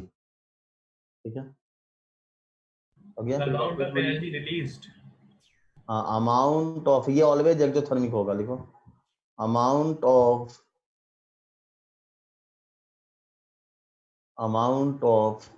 Energy, amount of energy released,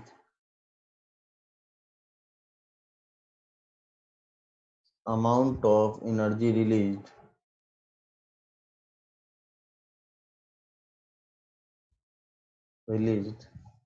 when 1 mole of gaseous cation or anion, gaseous cation or anion dissolve in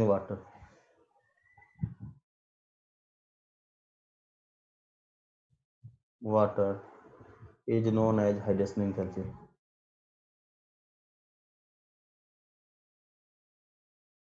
known as hydration energy या hydration enthalpy।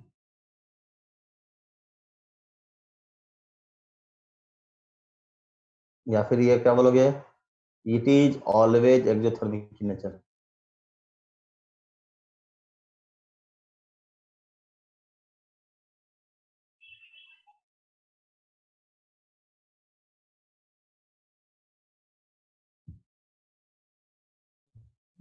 ठीक है, इसी को बोलते हैं always exothermic in nature, that means negative sign के साथ दिया रहेगा। ठीक है, तो जब भी वाटर के साथ डिजोल्व करोगे तो वाटर के इंटरेक्शन के कारण, यानी कि जैसे मान लो कि अपने पास वाटर में अगर Na प्लस दे रहे हैं तो क्या देखोगे?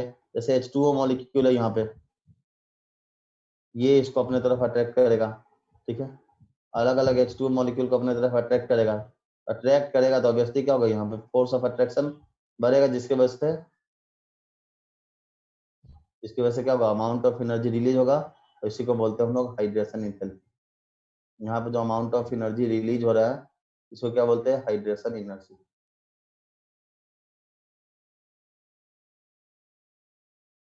इसको क्या बोलते हैं हम लोग, हाइड्रेशन एनर्जी। क्लियर? ये क्या कहलाएगा आपका, हाइड्रेशन एनर्जी। सर ये डायग्राम वाला एक और बार बताइए। कौन सा? तो जैसे मान लो कि Na+ को वाटर में डिजोल्व करो तो वाटर क्या है, पॉजिटिव चार्ज है, और H2O में ध्यान से देखो, H2O में क्या होता है, डेल्टा प्लस और डेल्टा माइनस। H आपका लेस इलेक्ट्रोनेगेटिव है, ऑक्सीजन मोर इलेक्ट्रोनेगेटिव है, तो ऑक्सीजन पे पार्शियल नेगेटिव चार्ज होगा। तो जैसे वो भी पोलर स्पीसीज है और Na+ भी आयन है, जैसे ही पोलर और आयन को डिजोल्व करोगे दोनों में एक इंटरेक्शन फोर्स डेवलप होगा। जब भी इंटरेक्शन फोर्स डेवलप होगा तो दोनों के कारण कुछ अमाउंट ऑफ एनर्जी रिलीज होगा, और उसी अमाउंट ऑफ एनर्जी को हम लोग बोलते हैं हाइड्रेशन एनर्जी। वही क्या कहलाएगा आपका, हाइड्रेशन एनर्जी। ठीक है,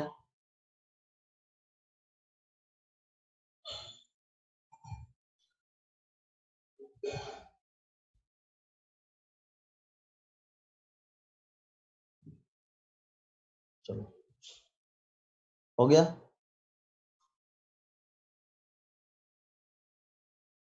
लिख लिए, हाइड्रेशन एनर्जी क्लियर है। तो अच्छा, जो हाइड्रेशन, जैसे हम लोगों ने लैटिस एनर्जी क्या बोला था, K Q1 Q2/R होता है, उसी तरीके से हाइड्रेशन एनर्जी तो इंडिविजुअल आयंस का होता है। तो ये एक्चुअली जो हाइड्रेशन एनर्जी होता है डायरेक्टली चार्ज डेंसिटी पे डिपेंडेंट होता है। यानी कि क्या लिखोगे, hydration energy is proportional to charge density. क्या लिखोगे, हाइड्रेशन एनर्जी प्रोपोर्शनल टू, क्या लिखोगे आपका, चार्ज डेंसिटी, या फिर क्या बोलोगे, प्रोपोर्शनल टू क्या होता है, Q/R। ये Q/R पे होता है। यानी कि अगर किसी भी आयनिक कंपाउंड का हाइड्रेशन एनर्जी का बात करें तो फॉर ionic compound, sir previous page दिखा दो। एक मिनट, और आयनिक कंपाउंड क्या बोलोगे, hydration enthalpy is proportional to Q cation by R cation plus Q anion by R anion. ये रेशियो के सम के बराबर होता है। ये प्रोपोर्शनलिटी कांस्टेंट है, साथ में कुछ प्रोपोर्शनलिटी है कांस्टेंट, कुछ मल्टीप्लाइड होगा, तो अपने को चेक करने की जरूरत नहीं। ठीक है, हाँ, तो क्या बोल रहे थे, लास्ट पेज, हाँ देखो,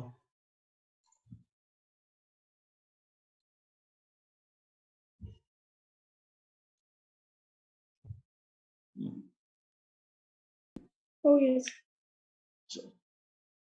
तो ये अपना Q/R के रेशियो पे डिपेंडेंट होगा। जितना Q/R का मैग्नीट्यूड ज्यादा उतना ही हाइड्रेशन एंथैल्पी क्या होगा, ज्यादा होता चला जाएगा। ठीक है, तो जैसा अगर मान लो कि अपने पास हाइड्रेशन एंथैल्पी का अगर बात करना है, Li+ है, K+ है, Li+ है, Na+ है, K+ है, Rb+ है, Na+, K+, Rb+, तो बताओ किसका ज्यादा होगा हाइड्रेशन एंथैल्पी? हाइड्रेशन एंथैल्पी का मैग्नीट्यूड किसका ज्यादा होगा? हाइड्रेशन एंथैल्पी का मैग्नीट्यूड किसका ज्यादा होगा? लिथियम। हाँ, तो ऑब्वियसली क्या देखोगे, Q तो सब में प्लस चार्ज है, यानी Q/A की बात करें Q/R, यानी Q cation by R cation, Q सब में सेम है, यानी रेडियस पे डिपेंडेंट होगा, डाउन ग्रुप रेडियस बढ़ रहा है, तो हाइड्रेशन एंथैल्पी का मैग्नीट्यूड क्या होगा, डिक्रीज होगा। उसी तरीके से अगर मान लो अपने पास दे रखा है NaCl, KCl, RbCl, CaCl, तो यहाँ पे बताओ क्या होगा हाइड्रेशन एंथैल्पी का ऑर्डर? यहाँ पे हाइड्रेशन,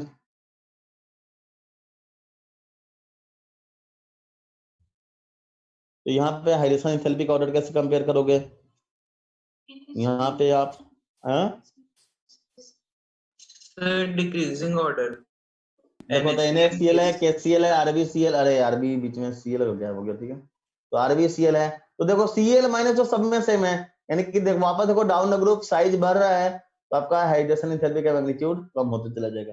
डाउन द ग्रुप क्या देखोगे, हाइड्रेशन एंथैल्पी का मैग्नीट्यूड कम होते चला जाएगा। तो इस तरीके से जैसे हम लोग लैटिस एंथैल्पी कंपेयर करते थे, उसी तरीके से कंपेयर कर दो कि क्यू का वैल्यू क्या है, क्यू बाई आर या क्यू बाई इसके वैल्यू से हम लोग कंपेयर कर सकते हो, कैटायन बाई एनायन या फिर एनायन बाई ये करके हम लोग कंपेयर कर सकते हो हाइड्रेशन एंथैल्पी ज्यादा है या कम है। इसी में एक और टर्म्स आ जाता है हाइड्रेशन रेडियस। अब हाइड्रेशन रेडियस का मीनिंग ऐसे वो समझ सकते हो,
तो देखो जैसे मान लो यहाँ पे Li प्लस है, Li प्लस है टेंडेंसी क्या होगा, H2O मॉलिक्यूल जैसे अपने पास मान लो कि H2O मॉलिक्यूल है,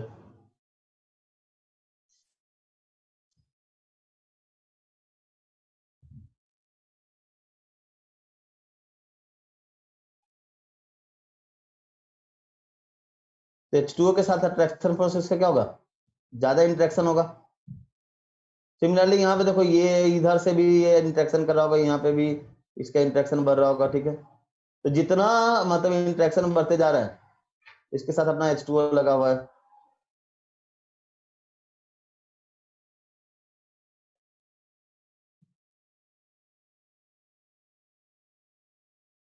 ठीक है। तो ये देखो इंटरेक्शन बढ़ रहा है, तो यहाँ पे देखो इनर सेल से लेके आउटर सेल तक का जो रेडियस होता है इसको बोलते हैं हम लोग हाइड्रेशन रेडियस। मतलब हाइड्रेशन स्फीयर जो बनता है जब वाटर मॉलिक्यूल चारों तरफ से उसको घेरता है, तो घेरने के बाद जो सबसे आउटर लेयर फॉर्म हो रहा है, मतलब समझ रहे हो, न्यूक्लियस के ऊपर वाटर का क्या होता है, बबल। कभी देखो किसी चीज को डिजोल्व करो तो वाटर का लेयर जाके क्या है, तो चारों तरफ से घेरने की कोशिश करता है। जब वो कैटायन को वाटर लेयर चारों तरफ से जब डिजोल्व कर रहा होगा, उस समय न्यूक्लियस से आउटर लेयर के बीच का जो डिस्टेंस कहलाएगा, that is known as hydration radius of aqueous ion. अब देखो ये Li प्लस था, छोटा सा ही था, जेड इफेक्टिव ज्यादा होगा, जेड मतलब अट्रैक्शन फोर्स ज्यादा है, ये क्या देखोगे डिस्टेंस एटम तक को अपने तरफ अट्रैक्ट कर सकता है, यानी कि इसका देखोगे ज्यादा नंबर ऑफ लेयर फॉर्मेशन होगा। वही मगर अपने पास जब बिगर आयन होते जाएगा, जैसे जैसे आपका साइज ऑफ आयंस इंक्रीज होगा तो जेड इफेक्टिव डिक्रीज होगा, और नंबर ऑफ लेयर क्या होता है,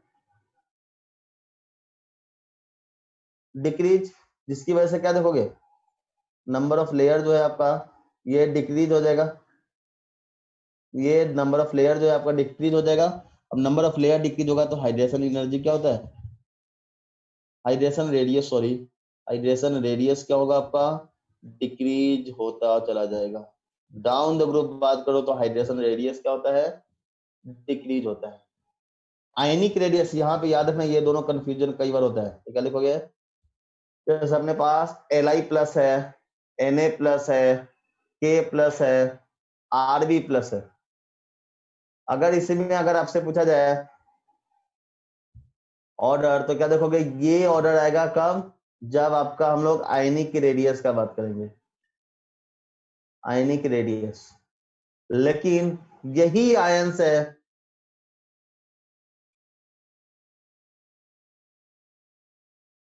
यही आयंस मानो Li प्लस है, Na प्लस है, के प्लस है, आरबी प्लस है। अब देखो ऑर्डर क्या होता है, ये ऑर्डर आ जाता है, लेकिन ये किसका बात हो रहा है, हाइड्रेशन रेडियस का। तो ये दो टर्म्स याद रखना, क्योंकि कई बार कंफ्यूजन होता है। हाइड्रेशन रेडियस, लॉजिक क्या है, तो लॉजिकली सिंपली देखो, डाउन द ग्रुप जाओगे, डाउन द ग्रुप मूव करने पे आपका जेड इफेक्टिव डिक्रीज होता है। जेड इफेक्टिव डिक्रीज होने के कारण वाटर का लेयर फॉर्मेशन जो होगा एटम के ऊपर कम होगा, और लेयर फॉर्मेशन कम हुआ तो हाइड्रेशन एनर्जी क्या था, हाइड्रेशन रेडियस क्या डिफाइन था, न्यूक्लियस से आउटर लेयर जो बन रहा है उसका जो डिस्टेंस है वही होता है आपका हाइड्रेशन रेडियस। देखोगे मैग्नीट्यूड जो होगा हाइड्रेशन रेडियस का ये डिक्रीज करता चला जाएगा, हाइड्रेशन रेडियस का जो मैग्नीट्यूड होगा वो डिक्रीज करता चला जाएगा। ठीक है, तो डाउन द ग्रुप जाने पे hydration last page.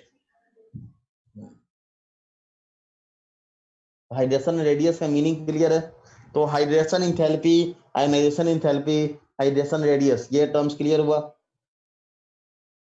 Hydration energy clear, ये टर्म्स क्लियर हुआ। क्या लिखना डेफिनेशन लिखना है,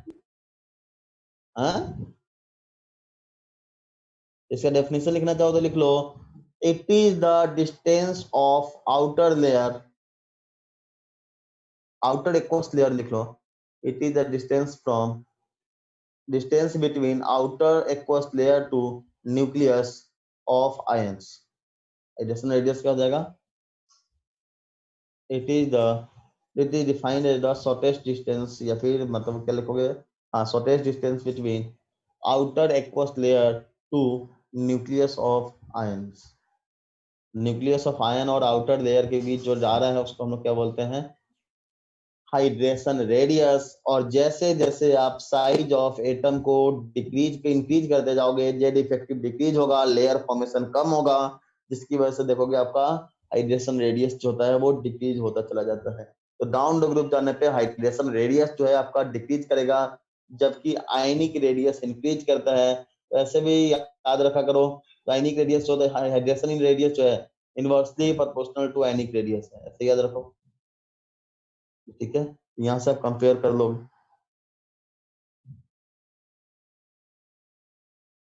क्लियर है ये टर्म्स, हेलो, ये टर्म्स क्लियर है। अब यहाँ पे एक और बात आएगा आपका, दैट इज किसी भी सब्सटेंस को डिसॉल्व करना चाहो यानी सॉल्युबल, अगर कोई कंपाउंड सॉल्युबल है या आयनिक कंपाउंड का सॉल्युबिलिटी की अगर हम बात करें, वो कैसे आप डिसाइड करोगे। आयनिक कंपाउंड का अगर सॉल्युबिलिटी की अगर बात करना हो तो आप कैसे डिसाइड करोगे, यानी किसी भी, मान लो कि हमारे पास आयनिक कंपाउंड है, आयनिक कंपाउंड का होता है NaCl, और डिसॉल्व करते हैं वाटर में तो क्या बनता है आपका, वाटर में किसी आयनिक कंपाउंड को डिसॉल्व करते तो ये क्या बनता है, वाटर में डिसॉल्व करने पे आयनिक कंपाउंड किसके फॉर्म में कन्वर्ट होता है, Cl minus aqueous, Na plus aqueous और Cl माइनस एक्वस।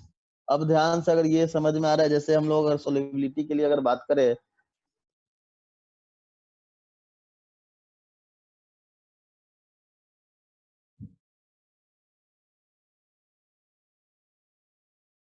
सॉल्युबिलिटी की अगर हम बात करते हैं तो देखो, जैसे मान लो NaCl सॉलिड है, मान लो नमक है, इसको हमने पानी में डिसॉल्व कर दिया, पानी में डिसॉल्व किया तो ये क्या बन गया, Na प्लस एक्वस और Cl माइनस एक्वस, ये बनता है ना, आप लोगों ने तो यही पढ़ा है।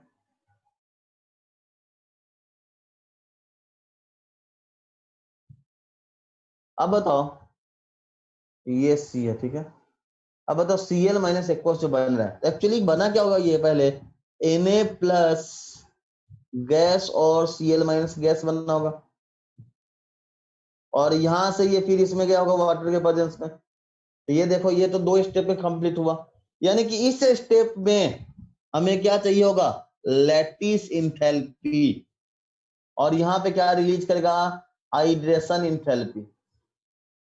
अब लॉजिकली देखो, पहले जब भी किसी भी सब्सटेंस को डिसॉल्व करोगे तो हमें लैटिस एनर्जी की हेल्प से उसको तोड़ना पड़ेगा, और वो जो आयंस बनेगा फिर वो वाटर के प्रेजेंस में कुछ एनर्जी रिलीज करेगा। तो अगर हमें कंपाउंड को सॉल्युबल होना है, मतलब जो कंपाउंड हम लोगों ने लिया है अगर वो सॉल्युबल है, उसके लिए किसका मैग्नीट्यूड ज्यादा होना चाहिए, अब बताओ, डेल्टा एच एल यहाँ पे एंडोथर्मिक के जैसा काम करेगा कि एक्सोथर्मिक के जैसा? NaCl सॉलिड से गैसियस में ले जाना है, एनर्जी एब्जॉर्ब करेगा या रिलीज करेगा? इंडो हाँ, तो यानी कि इस जगह पे ध्यान से देखो, ये एब्जॉर्ब कर रहा है और यहाँ पे रिलीज कर रहा है।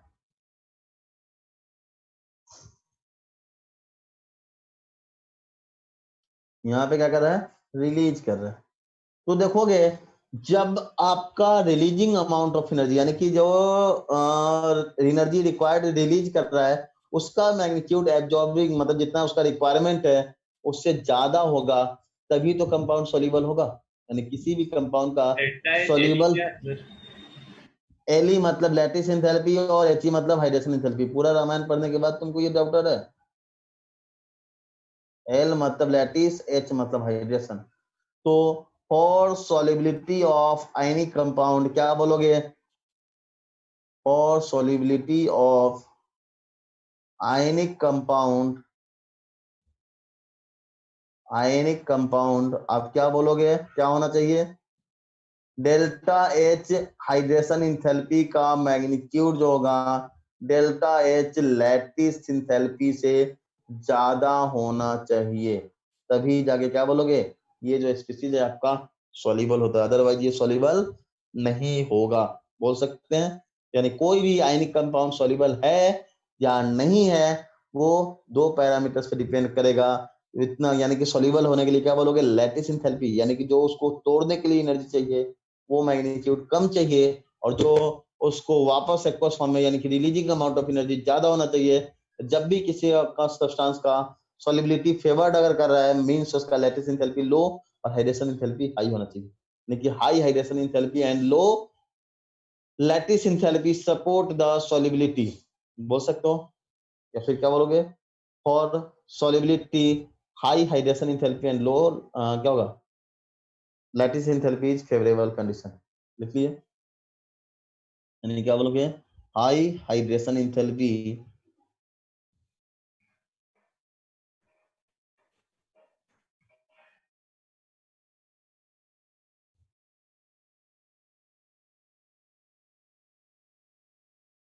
एंड लो, लो क्या लिखोगे अपना? Lattice enthalpy. एंथैल्पी जो होगा ये सॉल्युबिलिटी के लिए फेवर करेगा। लो लैटिस एंथैल्पी जो होगा ये सॉल्युबिलिटी को फेवर्ड करेगा। क्लियर? कोई भी सब्सटेंस सॉल्युबल है या नहीं, या क्या बोलोगे? हाइड्रेशन एंथैल्पी मतलब सॉल्युबल है या नहीं है। तो अभी तक आज का क्लास में क्या क्या सीखे हम लोग? आयनिक कंपाउंड क्या होता है, लैटिस एंथैल्पी क्या था, लैटिस एंथैल्पी कंपेयर कैसे करना है, या फिर न्यूमेरिकली अगर कैलकुलेट करना हो तो किस किस लॉज को फॉलो करते हैं, एंटोनी लेवोसियर और क्या था, हेस लॉज। और उसी के हेल्प से हम लोगों ने क्या डिफाइन किया था? Born Haber cycle. तो उसमें न्यूमेरिकल वैल्यू अगर दे दिया जाए तो आप एग्जैक्ट न्यूमेरिकल वैल्यू बता सकते हो, नहीं तो जनरल साइकिल प्रोड्यूस करके वो टर्म्स लिख दो, वहां से आपको मिल सकता है। उसके बाद क्या बताए? कोई भी आयनिक कंपाउंड है तो लैटिस एंथैल्पी कंपेयर करोगे तो उसी तरीके से हम लोगों ने एक और टर्म्स पढ़ा, हाइड्रेशन एंथैल्पी। हाइड्रेशन एंथैल्पी भी किस पे डिपेंडेंट होता है? चार्ज डेंसिटी पे। हाइड्रेशन एंथैल्पी किस पे डिपेंडेंट होता है? चार्ज डेंसिटी पे।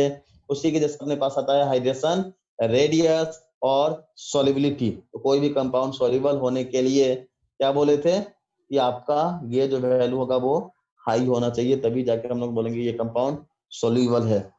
हाइड्रेशन एंथैल्पी अगर आयनिक कंपाउंड का लैटिस एंथैल्पी से ज्यादा है तब हम लोग बात कर पाते हैं कि ये सॉल्युबल है, अदरवाइज इसके सॉल्युबिलिटी पे हम लोग कोई कमेंट नहीं दे सकते हैं। अदरवाइज इसके सॉल्युबिलिटी पे हम लोग कमेंट नहीं कर सकते हैं। और कोई भी सब्सटेंस को हम लोग सॉल्युबल, तीन टाइप का आप लोगों ने नाम सुना होगा, सॉल्युबल, इनसॉल्युबल और स्पेरिंगली सॉल्युबल। ये टर्म्स आप लोगों ने सुना है? Soluble, insoluble and sparingly soluble, ये नाम आप लोगों ने कई बार सुना होगा। तो उसका सिग्निफिकेंस क्या होता है? देखो जेन हाँ हेलो, देखो सॉल्युबल, इनसॉल्युबल, पहले सॉल्युबल था,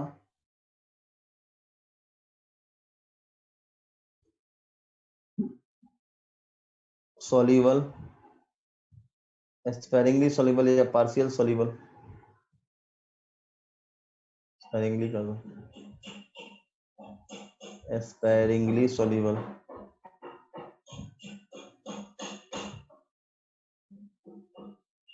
और इनसोल्यूबल। तो देखो हम लोग बात करते हैं अगर 100 यानी ये पर 100 ग्राम सॉल्वेंट में, पर 100 ग्राम सॉल्वेंट में एटलीस्ट ग्रेटर देन और इक्वल टू 1 ग्राम सॉल्यूट अगर डिजोल्व हो रहा है तो ये सॉल्यूबल माना जाएगा। कम से कम 100 ग्राम सॉल्वेंट में अगर 1 ग्राम कोई सब्सटेंस डिजोल्व हो रहा है तो उसको हम लोग सॉल्यूबल कंसीडर कर रहे हैं। यानी कि उस केस में अगर कम से कम 1 ग्राम ही होगा तो उसका हाइड्रेशन एंथैल्पी जो होगा लैटिस एंथैल्पी पे डोमिनेट कर रहा होगा।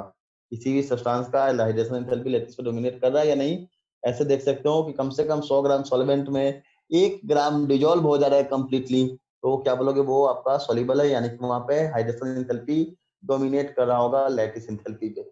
अगर ये वैल्यू एस का जो वैल्यू है ये लेस देन 1 ग्राम और इन बिटवीन 0.01 ग्राम हो रहा है, 0.01 ग्राम इसके बीच लाई कर रहा है, तो यहाँ पर देखोगे लगभग कहीं किसकी कुछ पैरामीटर से अकॉर्डिंग कहीं पे ये डोमिनेट कर रहा है, कहीं पे नहीं कर रहा है, उसके अकॉर्डिंग हम लोग क्या बोलोगे यहाँ पे लगभग कॉम्पेरेबल दोनों पैरामीटर्स है, दोनों पैरामीटर्स कॉम्पेरेबल है, दोनों में क्या बोलोगे क्या बोलोगे मतलब काफी हाई लेवल कंपटीशन है, कहीं पे ये डोमिनेट कर रहा है कहीं पे वो डोमिनेट कर रहा है, तो यानी कि यहाँ पे कुछ अमाउंट ऑफ पार्शियल सॉल्युबिलिटी है। और अगर यहाँ पे बात करोगे तो यहाँ पे क्या हो जाएगा आपका एस क्या होगा लेस देन 0. एस जो होगा आपका लेस देन हो जाएगा 0.001 ग्राम। अब इतना बिना डिजोल्व हो सके 100 ग्राम में तब तो ये इनसॉल्युबल ही है। यानी कि इस केस में क्या देखोगे आपका, तो पहला वाले केस में क्या देखोगे आपका हाइड्रेशन एंथैल्पी जो होगा डोमिनेट्स ओवर लैटिस एंथैल्पी है, इसमें भी क्या देखोगे लैटिस एंथैल्पी जो होगा डोमिनेट्स करेगा हाइड्रेशन एंथैल्पी पे, और यहाँ पे लगभग कंपेरेबल होगा या फिर कंपेरेबल बोल सकते हो।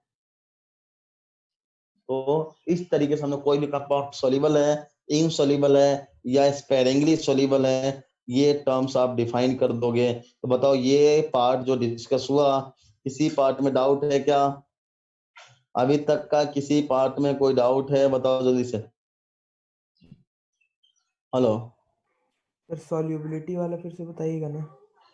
सॉल्युबिलिटी का मतलब देखो सॉल्युबिलिटी का ये एक्सपेरिमेंटल चीज है सर कि इसमें एस मतलब सॉल्यूट, एस मतलब हाँ सॉल्यूट का अमाउंट बोल रहा है, S represents amount of solute.